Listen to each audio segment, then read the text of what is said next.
Hello everyone, welcome to my YouTube channel. तो ये रहा हमारा आज का सवाल जो कि क्लास 12 के एक चैप्टर से जिसका नाम है फंक्शन। राइट। तो चलिए एक बार मैं क्वेश्चन को रीड कर देता हूँ। The function f such that n minus one to n, ठीक है, डोमेन और कोडोमेन आपके दिए हुए हैं, defined by f n is equal to the highest prime factor of n is. उसके अकॉर्डिंग चार ऑप्शंस दे रखे हैं, वन वन ऑन टू से रिलेटेड। ठीक है। तो जेई मेंस का एक पीवाईक्यू है, ठीक है, 27 जनवरी शिफ्ट 1 2024 जेई मेंस। राइट। तो बताने की जरूरत है नहीं, आपको वीडियो पॉज करना है, फेयर ट्राई देना है, देन आपको सॉल्यूशन देखना है। तो चलिए सॉल्यूशन को स्टार्ट करते हैं। तो कहा है function f such that n minus one to n defined by f n is equal to the highest prime factor of n. Right. तो n stands for your set of natural numbers, ठीक है, set of natural numbers. Right.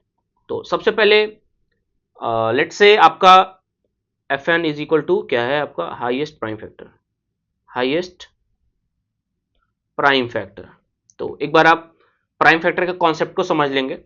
तो let's say F of six निकाल रहे हैं आप, ठीक है। तो इसका हाईएस्ट प्राइम फैक्टर क्या होगा, मतलब एक तो फैक्टर होना चाहिए और एक तो प्राइम होना चाहिए, ठीक है, बोथ। ठीक है।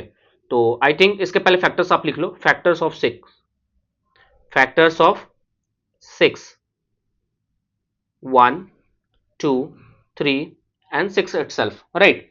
तो हाईएस्ट प्राइम फैक्टर कौन सा है, थ्री। समझ रहे हैं आप? ठीक है। तो highest prime factor is three. तो f of six is three according to this function. Right.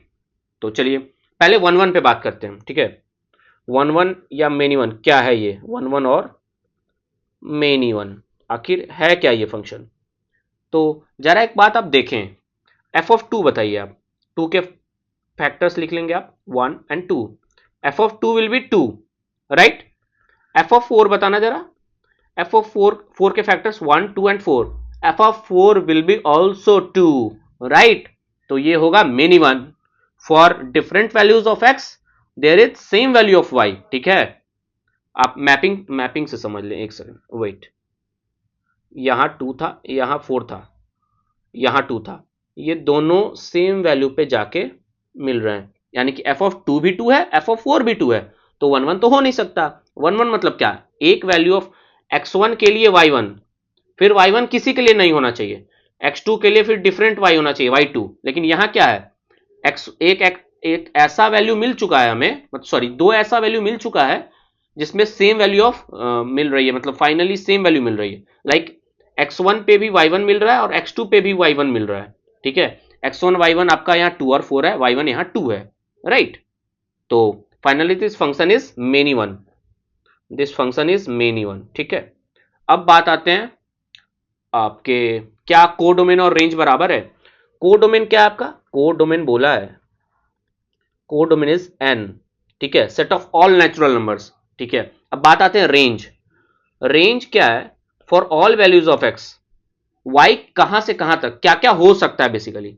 तो अब आप एक बात बताइए, अपने कंडीशन क्या दिया है, आप यहां देखो ना, ध्यान से यहां पर हो, highest prime factor of n, factor क्या होना चाहिए, प्राइम होना चाहिए। तो एक बात बताओ ना, नेचुरल नंबर्स में तो सारे आएंगे ना, प्राइम फैक्टर होना चाहिए। अच्छा, कोड डोमेन में क्या क्या है, एक सेकंड एक सेकंड, आप देखो यहाँ कोड डोमेन में क्या क्या है। कोड डोमेन में आपका प्राइम नंबर भी है, सारे टाइप के नंबर है, प्राइम नंबर भी है, ऑड भी है, इवन भी है, कंपोजिट भी है। समझ रहे हैं आप?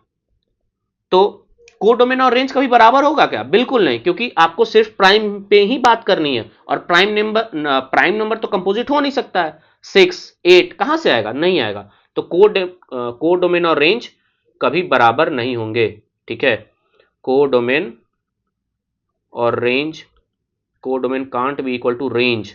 समझ रहे हैं आप? कौन से नंबर छूटेंगे, कंपोजिट नंबर। क्या एट आएगा कभी किसी एक्स के लिए, एट आएगा क्या, क्योंकि आपने बोला है f of n is equal to highest prime factor of n, तो एट तो प्राइम है नहीं।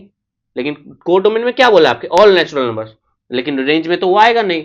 तो आप देख रहे हैं कोई छूट गया, तो कोडोमेन और रेंज बराबर होगा नहीं। तो यहां से क्या पता चलता है, ऑप्शन नंबर बी, ना वन वन होगा ना ऑन टू होगा, क्योंकि कोडोमेन यहां आपने, यहां देखिए आप, यहां आपने for two different values of x आपने सेम वैल्यू ऑफ वाई निकाल दिया, ठीक है, और आपने एक ऐसा वाई खोज दिया एक ऐसा कोड डोमेन में एक ऐसा नंबर निकाल के बता दिया जो रेंज में नहीं आ सकता है, ठीक है।